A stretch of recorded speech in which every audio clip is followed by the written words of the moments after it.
Tarantado, $7 million ang gastos ko sa kasal na yon. Anong scam? Scamin mo mukha mo. Kasi wala kang dollar, hindi mo alam ibig sabihin nun. Oo. May nakakain ka ba? Naka-hotel ako. Hindi mo ba nakikita sa presidential suite ako nakatira? Oh? Hindi mo ba nakikita kung gano'ng kalaki kwarto ko? Halika rito eh. Tanga, magpakamatay ka na. Nakita mo ba kung gano'ng kalaki kwarto ko? Nakita mo? Kung gano'ng kalaki?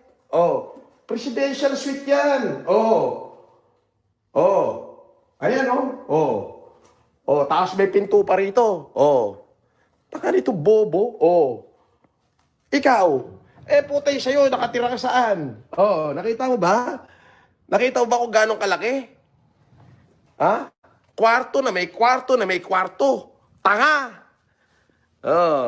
Kinanginan to. Ang aga-aga mo, kala mo may tira ka, wala ka naman tira, sayad na mayukto ka mo. Pupunta ka rito, dalawang NBI, sasampalin ko kayo, pati yung NBI na dadalhin mo rito, sasampal-sampalin ko sa mukha hanggang sa dumugunguso. Record mo yung sinasabi ko. Tubig pa lang, Toscani na. Hindi ako umiinom ng Evian, wala. Aqua pa na lang. Pantrilyonaryo, tanga.